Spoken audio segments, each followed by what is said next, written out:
The United Auto Workers Union has started a campaign to help organize workers at 13 non-union automakers with U.S. factories. They include 3 U.S.-based electric car makers, Tesla, Rivian, and Lucid. The other 10 will include foreign automakers that build cars here in the U.S., like Toyota, Honda, Hyundai, and Subaru, which recently confirmed their own pay raises.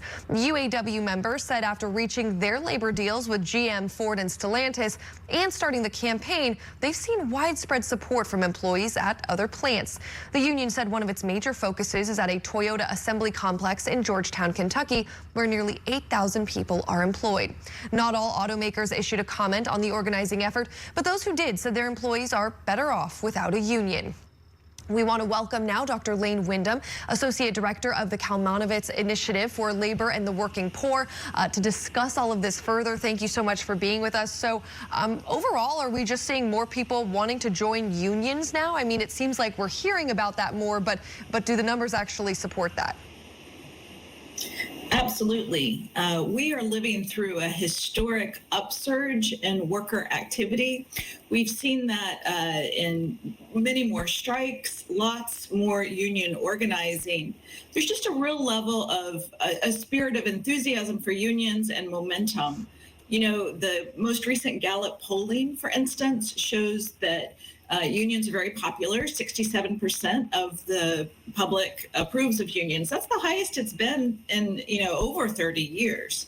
And so, we're seeing, obviously, the UAW is reaching out to workers who don't yet have a union in the auto industry, seeing if those workers want to organize. But they would be riding a wave of lots of organizing among Starbucks, Amazon, Alphabet workers, et cetera.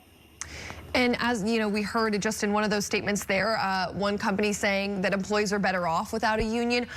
Why are companies resistant to union involvement? And do you think that is the majority opinion among the big businesses? So, the U.S. Treasury Department just issued a new report which shows that workers who have a union make 10 to 15% more than workers who don't have a union. That same study shows that unions narrow racial and gender wage gaps. So African-American workers, Hispanic workers, and women who have a union all do better than those who don't.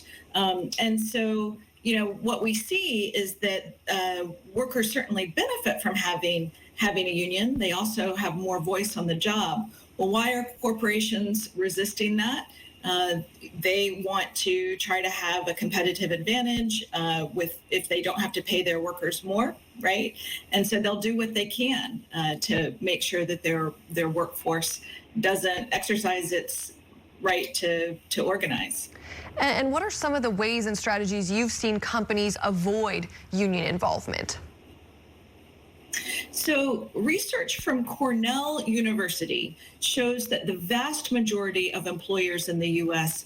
fight their workers' efforts to form unions. So, for instance, nearly half threaten to move and actually shut the facility. About a third actually illegally fire workers. And even when workers do win a union election, the companies drag their feet on signing that first contract.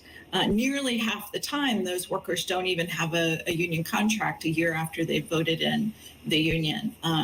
Well, why do employers do this? In part because they can. U.S. labor law is very weak and allows employers to bend and break it. So, for example, there are no fines when employers routinely break labor law. Very interesting point there. And we've seen, as you said, this has been the year of strikes, the SAG-AFTRA strike, the Las Vegas casino and hotel strike, of course, the UAW strike. Why has this become the year of strikes? Why now? Right. That's a great question. And lots in healthcare. Don't forget that. The 75,000 Kaiser Permanente workers. In part, I think we can look to low unemployment, right? When workers know that they can easily get another job, then they're willing to take a risk. They're willing to walk out. If they look around and see that unemployment is low and they haven't benefited, they think, well, I want to make sure I'm getting my fair share of the recovery. I might have to strike. So unemployment is part of it, but it's not all of it. it was very important that during the pandemic, people's ideas about what was acceptable in a job began to change, and people became far more willing to take a stand, to say, I'm not going to do this anymore, and to engage in collective action. So it's growing also out of the history of the pandemic. Yeah, it does seem like we're in a moment where culture really is shifting, and this might be a moment we look back on to say, you know, this was the start of something very different as far as the landscape of our work. Dr. Lane Windham, Associate Director of the Kalmanovitz Initiative for Labor and the Working Poor, thank you so much for your time and insight today. Terrific. Thank you.